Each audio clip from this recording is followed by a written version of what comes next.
Vamos lá, minha gente. Agora, nosso terceiro vídeo falando sobre textos jesuíticos, né? Como eu falei para vocês, né, a gente está aí no momento do Brasil que nós nos encontramos no nosso estudo, né? Falando sobre essa questão da ocupação e tudo mais. E aí, como justificativa, como o povo não possuía nem L, nem R, nem F, né? Haveria uma justificativa de colonização e de civilização desse povo, né, bárbaro, né, os gentios. E aí a justificativa de vinda, né, dos jesuítas para esse processo de catequização, de formação cultural, de sociocultural e religiosa também, uma vez que era um povo, como eu falei para vocês, imbuído de expandir a fé cristã. Tá? Eles vieram com o intuito, como não conheciam a língua tupi, a intenção era ensinar a língua portuguesa, primeiro aprender a assimilar a língua tupi e a partir dela ensinar a língua portuguesa. Esse processo ao longo da trajetória da nossa vida, né, da trajetória do Brasil, foi tão forte que hoje praticamente não falamos, não temos quase comunidades que falam tupi-guarani. Já o português a gente vê aí que a gente já usa e abusa, né? Então vamos lá. Então, vocês já ouviram, né, é uma pergunta, né? Vocês já ouviram falar de textos jesuíticos? Esses textos jesuíticos, eles vêm em função da catequese e é trazido pelo padre José de Anchieta, né, para esse contexto de catequização. Então, a gente observou, né, duas crônicas, né, de viajantes, Pero Vaz de Caminha e Pero de Magalhães de Gandavo. Eles compreendem o século XV e XVI, né, final do século XV, no nosso caso em particular, como foi em 1500, já início do século XVI. Esses documentos informativos não possuem caráter propriamente literário. Eles não foram feitos com um caráter literário, né, com figuras de linguagem ou com valor estético, né, pressupondo ali uma preocupação com a linguagem, né, aquela questão poética, né. Ele foi feito com o sentido de novo, né, eram dois personagens aí da nossa história que precisavam contar, né, eles eram os buchas, né, das viagens para poder contar ali o que se passava. Então ele não tem, mas eles têm como valor jurídico de nascimento do Brasil e tem uma relevância porque nos dá conta de um período de descobrimento e de como era o território e sua gente, né? Então eram textos essencialmente informativos, caracterizados como uma espécie de crônica histórica, né? Uma narrativa de viagem, como a gente acabou de ver no segundo vídeo, uma narrativa de viagem só que específica, especial, de grande importância histórica, né? Então, uma crônica histórica por isso. Por isso, a obra desse padre diferencia-se do conjunto dos textos escritos, porque ele vai começar a mudar um pouco, porque aqui já não é um relato de viagem, aqui já é vamos dizer assim, como é que é o processo que a gente, me fugiu agora a palavra, mas vamos lá, é a questão da catequese, né? Tá? Então, além das cartas relatórias de valor documental histórico, o jesuíta Anchieta também escreveu poesia e texto de teatro com a finalidade de converter os índios à religião católica. Aí, gente, olha só. Olha que interessante. Como é que eu ensino, passo ensinamentos? Não é só na leitura dos textos, vamos ler ética, vamos ler lá moral, vamos ler lá textos. Não é assim. Como é que eu vou ensinar um povo, ainda mais iletrado, né? Porque a gente sabe que os índios ali eles usavam comunicação mínima, quer dizer, usavam a língua tupi meramente para comunicação. Não existia literatura para aquele povo. Então, como é que eu vou ensinar condutas adequadas segundo a fé cristã para esse povo? Eu vou meio que teatralizar, vou criar ali circunstâncias. Percebam que quando a gente é criança, a gente lê muitos gibis e muitos gibis ali transmitem uma moral da história. As fábulas que normalmente são feitas para as crianças, ali eu tenho uma teatralização de personagens normalmente animalizados, né? A cigarra e a formiga, né? O escorpião e o elefante, enfim. São teatralizações que é para passar uma moral, um ensinamento, uma conduta, um comportamento, né? Que se espera. Então, Padre José de Anchieta, um homem extremamente inteligente, sabedor, extremamente formado em letras, né? Ele escreve poesia e teatro, e texto de teatro, de certa forma, não só com esse conteúdo, evidentemente, porque ele é português, ele tem outras ambições. Ele escrevia muitos sermões, né? Vários sermões. E ali naqueles sermões ele fazia contava uma história como se fosse uma fábula, mas também transmitindo morais ali. E aí, principalmente, ele opta por texto de teatro para criar ali, para quem assiste, para os índios, transmitir ali, né, nas entrelinhas, um tipo de comportamento que deveria ser esperado, que se esperava de um cristão. Então, a dramatização de cenas bíblicas era o melhor meio, né? Ao invés de ler ali a Bíblia inteira para aquele povo lá, que mal sabia ainda, estava começando nas letras.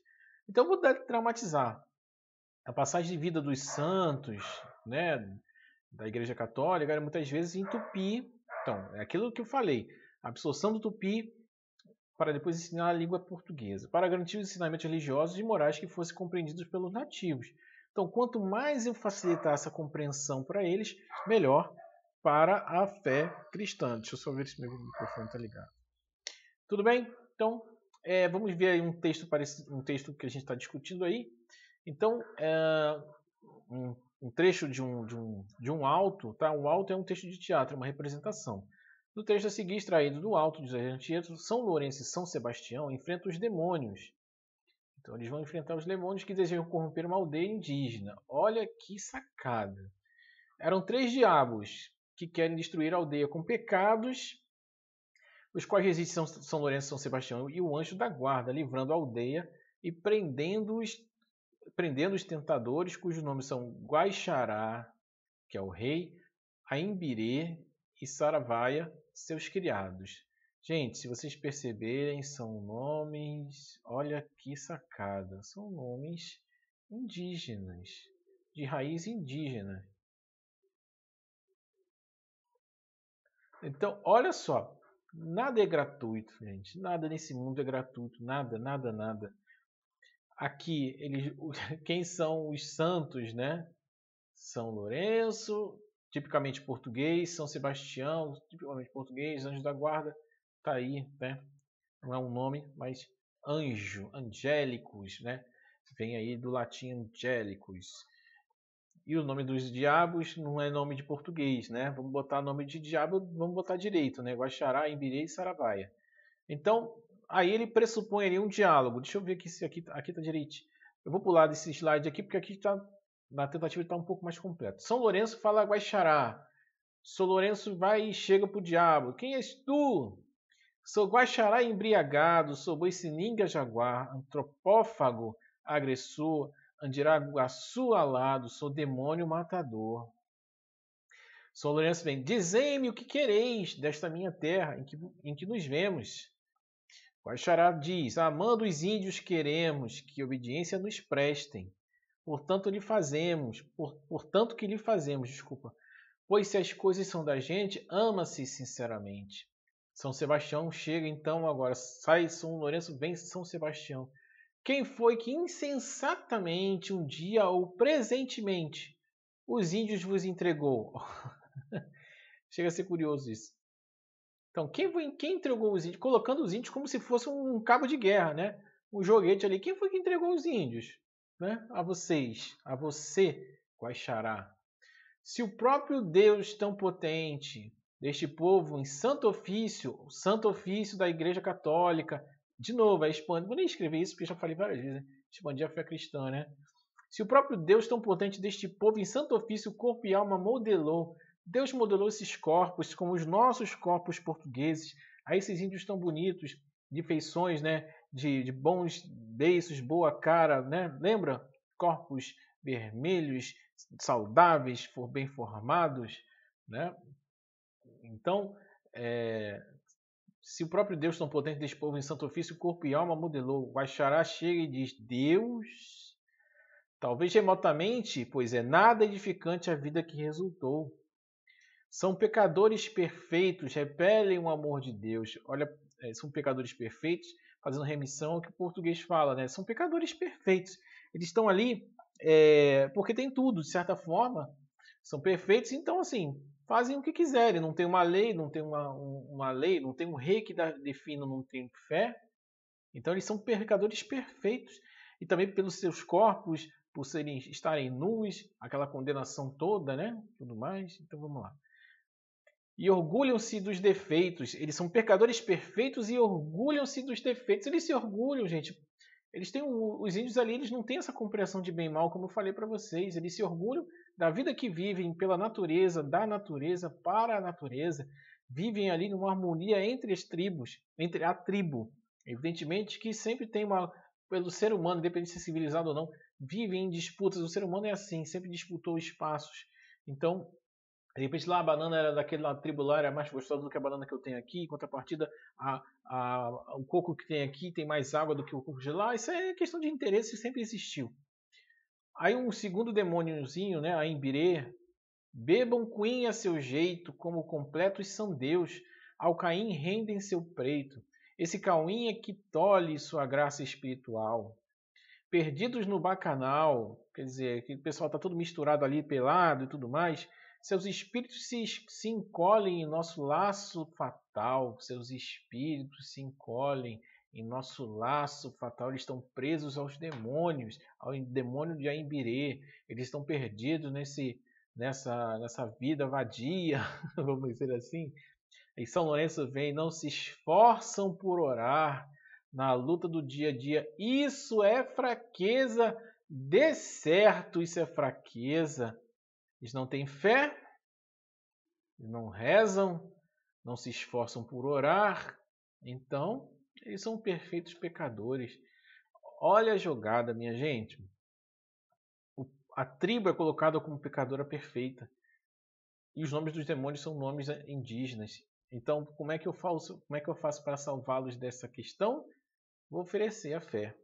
Vou oferecer ali um préstimo que nada mais é obrigação do português por ele estar expandindo a fé cristã. Gente, com todo o devido respeito aqui a qualquer religião, só estou fazendo um apanhado histórico. E aí a gente vê a partir de um discurso como, de certa forma, se conquista. Como eles conquistaram, pelo menos, não, mas faz parte da história, como eles conquistaram. Se muitos se perguntam como os índios foram tão tolos em entregar de bandeja, pela inocência que eles tinham, né? É porque, de certa forma, toda uma dinâmica. É por isso que é importante saber a argumentação, por isso que é importante conhecer a língua portuguesa, por isso que é tão importante conhecer. Porque uma vez que você conhece, você se desfaz de certos discursos. Tudo bem? Então é só apanhado histórico. Então vamos lá, minha gente. Eu tenho aí um vocabulário, porque vocês com certeza, assim como eu também, algumas palavras a gente desconhece também. Eu até já tive contato com isso, mas a gente esquece porque não é um tipo de vocabulário que a gente usa com frequência, né? Nem usa, né? Para ser mais exato. Então, boicininga é um termo originário da língua tupi usado para designar a cobra cascavel. Então, aqui há uma representação simbólica, tá, gente? O símbolo, a gente sabe qual é o símbolo da cascavel, né? Do traiçoeiro, símbolo de ser traiçoeiro, venenoso, né? Está ali à espreita, tudo mais. Andiraguaçu, termo usado para designar grandes morcegos. Repara que, de novo, boiciningo, Andiraguaçu são termos indígenas, vinculados a uma simbologia negativa. Então, tudo que está ali no universo do índio é, de certa forma, negativo vinculado ao demônio, encontrados na América do Sul e Central. Cuim é bebida preparada com uma espécie de farelo de arroz fermentado. É cachaça, né? Vamos usar no nosso velho e bom vocabulário. É uma cachaça, é pinga, entendeu? É água que passarinho não bebe, né? A marvada, a cachaça, né? Sandeus são os loucos, são os tolos, são os índios. Cauim, que é parecido lá, né, com cauim, bebida indígena preparada de mandioca cozida e fermentada. É a mesma coisa, né? É a marvada. Preito, é veneração, é homenagem. Vamos lá onde a gente acha preito aqui. Bebem cuim a seu jeito, né? Bebem cuim a seu jeito, eles estão manguaçando, virando o pote. Como completos são Deus, os loucos, né? Estão bebendo. Alcaim rende o seu preto. Alcaim, lembra que Cuim é bebida, cachaça aqui também, ó. Eles rendem, né? Endeusam a bebida, ou seja, são alcoólatras, estão virados no giraia ali, bebendo pra caramba. Tudo bem? Então, eles viram ali, eles adoram, né? Assim como muita gente aí adora Brahma, Antártica, enfim. essas bebidas aí. Bacanal, festa em que reina a devassidão, a orgia, tá todo mundo pelado, todo mundo se comendo. Desculpa aí o termo, tá, gente? Tá todo mundo aí se pegando. Tudo bem? Então vamos acabar com essa palhaçada. Vamos os portugueses lá, vamos fazer aí, pessoal, virar santo. Então, o texto acima faz parte do acervo de textos religiosos escritos pelos missionários jesuítas que aqui chegaram em 1549. 49 anos depois da vinda de Pedro Álvares Cabral e o Pedro Vaz de Caminha, que faz o primeiro relato. Aqui já estou falando de relato já um pouco mais adiante dessa convivência, né? Já são 49 anos. 49 anos é coisa pra caramba, né, gente? Porque o pessoal já está ali, né? Segurando essa pemba. E aqui permaneceram até 1605. Olha quanto tempo, 105 anos com o objetivo de converter os índios brasileiros, e conseguiram. Esse tipo de texto ficou conhecido como literatura de catequese. Literatura de catequese. Toda aquela produção que é feita naquele instante, nesse momento, de 1549 a 1605, é uma literatura de catequese, porque é uma literatura voltada... Porque não tem um povo que lê, né? Vamos ser sinceros. Esse povo aí não conhece. Os índios não conhecem leitura. Estão sendo ali educados, civilizados, catequizados, instruídos com a língua portuguesa. Então, toda a literatura ali é para convertimento de uma sociedade. Tá? Como você já sabe, todo o texto apresenta uma finalidade. A finalidade de ali demonstrar que aquela vida que eles tinham é devassa, né? Observando a organização e o uso das palavras no texto, é possível dizer que a função da linguagem presente é referencial, pois o objetivo da mensagem é a transmissão de informações. É poética, pois está centrada na mensagem, revelando os recursos imaginativos criados pelo emissor em uma linguagem figurada. É metalinguística, pois utiliza a linguagem para falar dela própria. É emotiva, pois revela as emoções do emissor.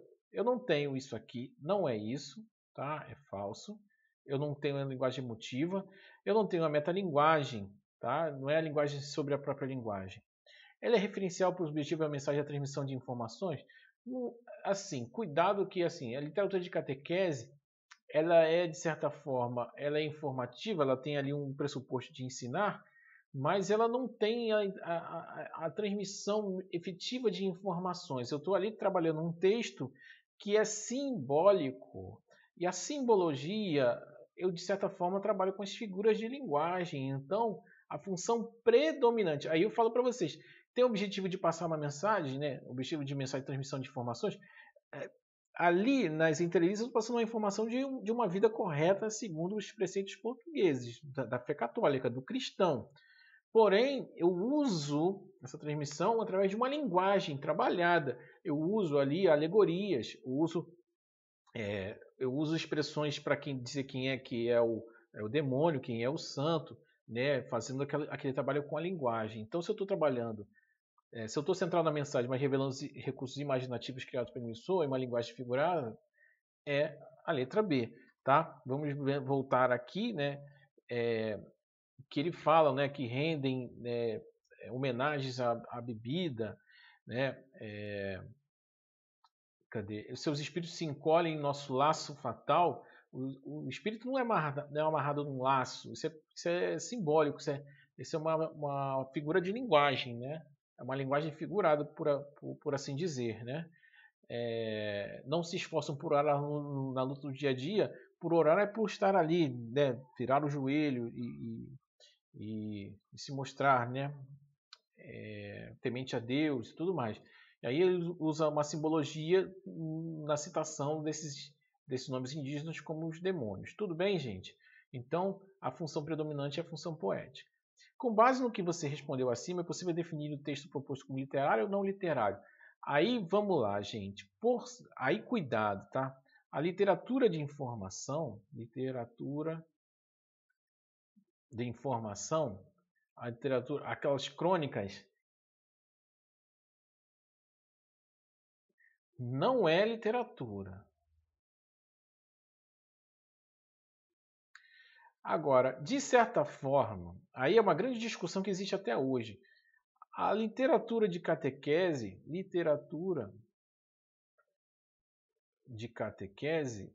só pelo fato de eu falar literatura em si, cuidado, tá? A literatura de informação, apesar de eu estar usando o termo literatura, ela não é bem literatura, é um trânsito, é difícil você marcar. A literatura de catequese, como eu trabalho a questão poética, a função poética da linguagem, eu trabalho com as figuras de linguagem, eu passo a considerar como sim literatura. Então, sim. Ainda que seja voltado um pouco para uma questão religiosa, mas não deixa de ser uma literatura. A gente tem que ter cuidado com essas afirmativas, tá? Porque senão a gente incorre no erro de falar que também a literatura, a, a, a, a produção religiosa é uma literatura. Não é, tá? Não é. Então, repara que ele faz um auto. O que é um auto? É um texto de teatro, uma representação. É uma representação a partir de ensinamentos bíblicos, né? A partir de ensinamentos cristãos, mas é uma literatura. Cuidado para não confundir as coisas. Quando você vai lá no seu culto, vai na missa, vai lá na sessão, espírito, sei lá o que for que você vai fazer, ali tem um ensinamento, tá? Ali a função é referencial porque eu estou trabalhando com a informação de cada liturgia. Aqui é uma representatividade, é como se fosse a Paixão de Cristo, que é representada. Ali, ainda que tenha no pano de fundo a, a Bíblia, ensinamentos bíblicos, ali eu tenho uma representação. É evidente também que aí a gente entra numa outra discussão, porque assim, se usa exatamente naquela representação as falas que estão na Bíblia, eu tenho uma mistura. Tá? Então, assim, em língua portuguesa e literatura é muito difícil a gente fixar essas coisas, então toma cuidado. Tá? Se a gente fizer um apanhado dos textos que relatam as crônicas de viagem, não é bem uma literatura. É uma literatura de informação, a gente tem que especificar isso bem. A literatura de catequese, sim, nesse texto que nós estudamos, por ser, eu até vou botar aqui, por ser um auto, tá? Ou seja, um texto de teatro. Se é texto de teatro, é literatura, tá? Espero que vocês não confundam isso daí. Guaxará é o rei dos demônios que deseja corromper a aldeia com pecados. Logo na primeira estrofe ele se autodefine como boi-sininga, cascavel, jaguar, pantera. São animais selvagens, percebe? Assim como os índios são selvagens, né? A cascavel é traiçoeira, o jaguar ele é rápido, ele vai com uma intenção feroz, né? De matar, de pegar a presa. Andiraguaçu é o morcego, é aquele que está sempre à noite, né? No mundo obscuro. Tem uma conotação negativa, um morcego, por isso que é vinculado mesmo ao Drácula, né? Aquele que retira o sangue, né? É uma figura da noite, daquilo que é sombrio, daquilo que não é bem definido, tudo mais, tá? Sabendo que o texto poético faz uso da linguagem conotativa figurada, e aqui é por isso que justifica o texto sendo literatura, quais significados estão implícitos no uso dessas palavras? Eu acabei de dizer, né? Tá? Então, é mais ou menos isso daí que ele traz de novo, né? Esses animais não são escolhidos ao acaso, né, gente? Eles são escolhidos com essa intenção de mostrar esse lado perverso, não vou nem dizer negativo, meio que perverso, de uma selvageria, de algo que não é civilizado. Tudo bem? Guaxará é o rei dos... Vamos esgotar aqui essa aula, tá? Guaxará, com esses exercícios, Guaxará é o rei dos demônios que deseja corromper a aldeia. Isso aqui a gente já viu. Isso aqui a gente já viu, está no anterior. Originalmente, esse auto foi escrito em 3 línguas. Ô, papai, isso é material do Estado, não sou meu, não. Tupi, português e espanhol. Era o galego-português, a gente está falando de período que Portugal e Espanha estavam ali, né, em reinos e tudo mais. Não tinha essa divisão de Estado que a gente tem hoje. Os versos em tupi são associados ao demônio, que eu falei para vocês. Os versos em tupi associados ao demônio. Você deve ter observado que os diabos têm nomes indígenas. Eu acabei de dizer para vocês. Considerando essa informação, explique de que maneira a escolha da língua falada pelos demônios e dos nomes dessa personagem reafirmam diferentes formas de superioridade cultural e espiritual dos colonizadores. Os colonizadores é um povo evoluído. É um povo civilizado. Temente a Deus. Gente, por favor, tá? Entendam. Temente a Deus. Tá? É um povo cristão. E os índios são os perdidos, né? São os perdidos. selvagens.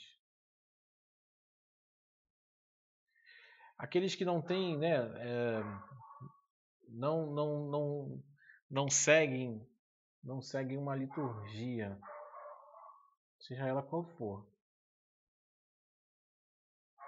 Gente, sejamos sinceros que qualquer religião que chegasse, seja lá, se fosse, a gente está falando que é a história, né? Estamos falando do povo católico, mas se fosse qualquer outra denominação religiosa, talvez tivesse o mesmo trabalho de tentar ali ensinar. Cada um entende que a sua fé é a melhor, né? Então é só por esse apanhado. Tudo bem, minha gente? Era isso que eu queria falar para vocês nesse momento, tá? Espero que vocês tenham absorvido aí o entendimento, tá? E a gente se vê no próximo vídeo tão brevemente quanto possível. Um abraço, fiquem com Deus, tá? Fiquem em casa.